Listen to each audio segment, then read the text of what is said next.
Today we're looking at megabats and we're going to draw a megabat. So stay tuned for a megabat drawing.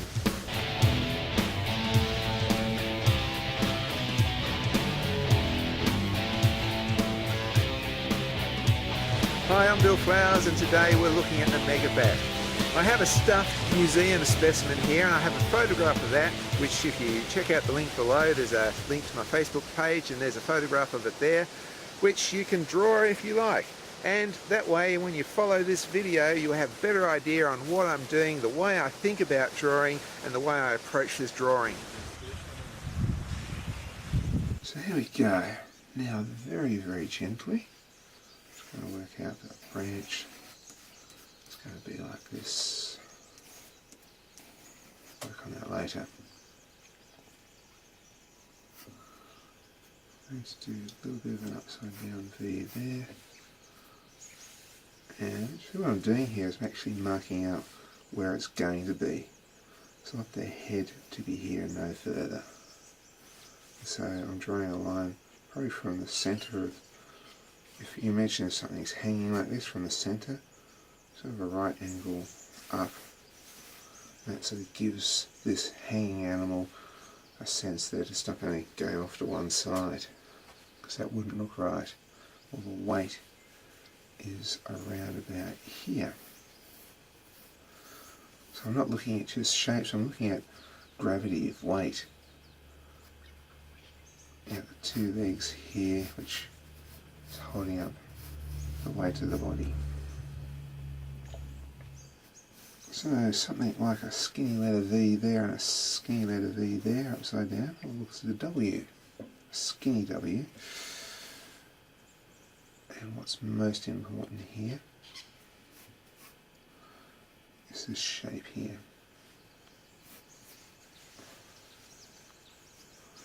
So a little V on the side there like that. A little bit here. Making little adjustments as I go. So today's approach, I'm sort of almost boxing out, marking out where I want to draw things. Branch can be nice, thick branch like that, the feet are going to go there. So this is an approach. It's almost blocks out the contour. As I always say in these drawing videos, there are many approaches to drawing, and this is just yet another approach. Sort of roughly using shapes, it's just sort of like, you know, line, just to work out the outside. It's almost like a dot to dot. If you can imagine doing a dot to dot on this, it's a little bit like that. One knuckle there, one knuckle there, like finger joints. So these little ends here is just like that. Like that one there is probably like that join there. It's all part of the hand wing that a bat has.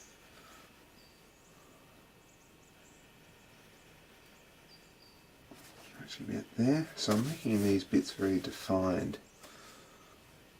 This is another finger joint underneath this one. And on my stuffed model here, the one curves a little bit. I think that's part of the freeze drying. So I got it mostly worked out, and you can sort of still see it's got that nice right angle there, so the weight's in the right place. I'll move it up a little bit and work around these bits here. Now these guys got, imagine this is a hand, you got your fingers coming around there like that, but it's also got a thumb, and there's the thumb. Really cool bits about this. And there's the neck that goes like that. And here,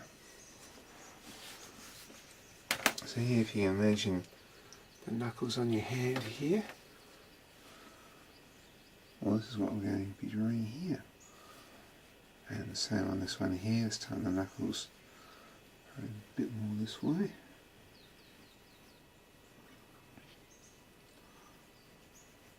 So that's underneath his jaw. Check him out, he's got a little tooth. Nose is interesting, it's like a little number 6. It's pretty cool. Always leave a little bit of white shine in the eye. So a lot of these like hard, straight little edges now, just softening up.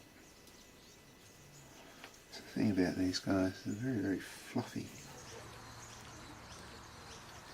Just like some people use cross-hatching to shade, I like to use fur to shade. And this is where we've got two textures. This animal's got fleshy skin bits, but it's also got fuzzy, soft, furry bits. And so here we have a little contrast of just the smooth, fleshy bits and the fluffy bits. And you've got the fleshy bit of the wing coming down, but out, it's just spilling out, escaping, is the fur. And then we get to the ears, we've got fleshy bits again. Tiny little whiskers there. And little whiskers. Most of this is now down to shading and putting in details as I shade, making certain bits stronger. This is where illustration differs from photography. And then I'm going to make sure you can sort of see those knuckles. Whereas in photography you might not get a clear picture. And that's why you pick up field guides on mammals and things like that, birds, and you still get illustrations, because illustrations will pick up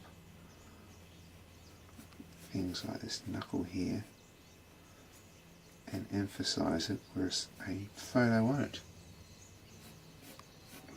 I can see in the future a lot of field guides will probably have a fair bit of computer generated art in them. But at the moment, a lot of the field guides still have good old-fashioned drawings. Also overemphasizing bits like this. When you just look at it, it's hard to tell unless you're really looking, so to tell that this wing's in front of that one. So you can shade and overemphasize that. All part of the coolness factor of drawing over photography.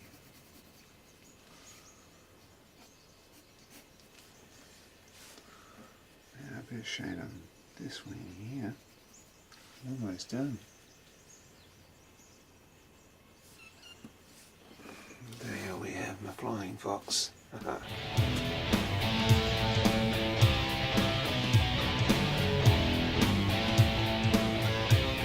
thing about having a three-dimensional object in front of you as opposed to a photograph is that you can do this. You can sort of go and look around like that. A photograph, you might sort of say, oh, what's that behind there? So you just go and have a look around behind there. And that's why a three-dimensional object in front of you is much better to draw than just a flat photograph. So that was the Megabat drawing. I hope you guys joined in, and if you did, you can always post one of your pictures on my Facebook page. I'll see you next time. You'll get a tongue in your mouth, I'm not kidding. Or your ear, she likes ears as well. Ooh. Is this Beard Girl? Yes, that's Cinders. Ah, Cinders.